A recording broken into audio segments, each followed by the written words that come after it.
প্রিয় ভাইয়েরা, আমরা বাংলাদেশের একটা ধর্ম আছে। কি ধর্ম জানেন? ধর্ম হলো আমরা থাকতে জিনিস বুঝি না, হারায় আমরা বুঝি। দেখা গেল আমি টাকা ইনকাম করছি,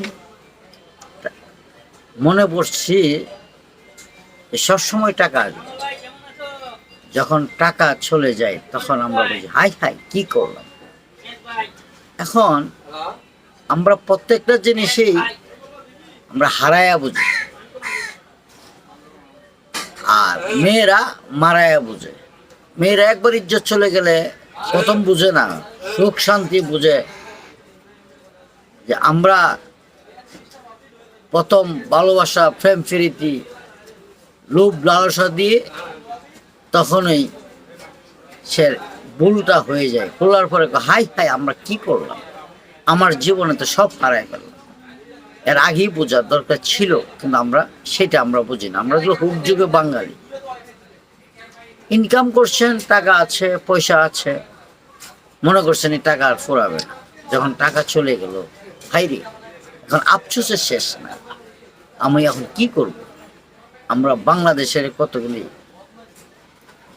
নিয়ম সিস্টেম হয়ে গেল। এখন আমাদের দেখেন দেশের পরিস্থিতি হিসাব করুন,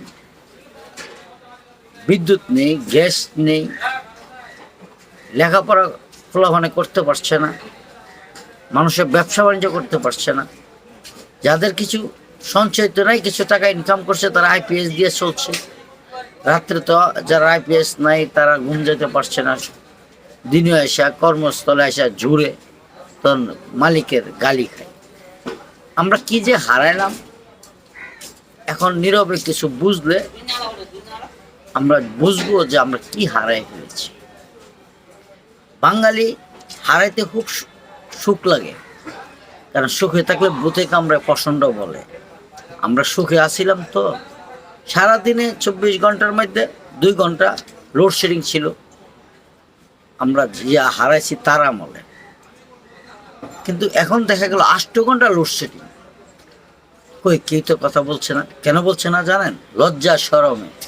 কারণ আমি চেয়েছিলাম চাম্পা ফুল, পেয়েছি এখন বান্দরের হুল। আমরা এখন হাতে ধরে দেখি বান্দরের বিছায় এনে দেখতেছি। করলাম হলো কি, আশা করছি কি। আসলেই ইয়ং জেনারেশন ছেলেরা 17 বছর 1 লাখ টানা ক্ষমতা ছিল তো। অভাব বন্টন কি জিনিস আমরা 96 সালে দেখেছি, 98 সালে দেখেছি। কিন্তু ছোট ছোট ছেলেরা মনে করছে ওই অভাব বন্টনটা দেখে নাই। আমরা 98 সালেও 96 সালেও কারেন্টের জন্য সারা রাত বসে থাকতে হতো। এখন বলে কি আগেকার মানুষ তো গাছতলায় বাস করতো, গাছতলায় গিয়ে বাতাস খেত, কারেন্টের কি দরকার। আসলে মানুষের হারায় ফেললে যুক্তি দাঁড় করায়। সব যুক্তি কিন্তু আপনার গ্রান্টেড হয় না। করতে পারবেন, যুক্তি আছে, মুখ আছে, একের কথার পৃষ্ঠে কথা আছে। কহে বেটা তুই চুরি করস কেন? খো ভাই আমি ফেরত দেয়। ফেরত দেয় তো চুরি করতে বলে নাই আল্লাহ।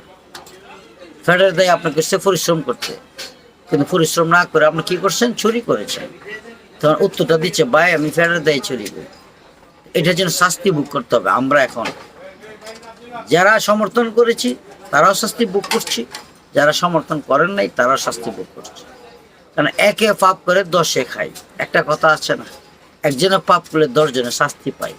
আমরা আজকাল আমার মনে হয় সারা বাংলার 2-3 লাখ মানুষ বাদে 18 কোটি মানুষই আমরা কষ্টতে আছি। এই কষ্ট কাকে দেখাবো?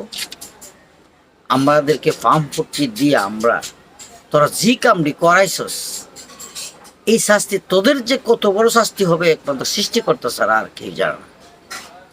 আজকে এই দেশের প্রত্যেকটা মানুষ কষ্টতে আছে। ব্যবসা নাই, বাণিজ্য নাই, কারেন্ট নাই, গ্যাস নাই। যে এই কষ্টের শাস্তির অপরাধ যে কতটুকু সইতে হবে, কি যে আমরা ভুল করেছি, কি যে আমরা হারাইছি, এখন প্রত্যেকটা জয়েন্টে জয়েন্টে আমরা টের পাচ্ছি। লাভটা কি হলো? সেই জন্যই বলি আমরা থাকতে জিনিস আমরা দাম দেই। থাকতে জিনিস আমরা বুঝি না, মনে করি আমরা অনেক কিছু। এই ছোট ছোট ছেলেদেরকে দিয়া জিজ্ঞাসা করাইলে, আরে করলি কি তোরা, কি কামরা করলি?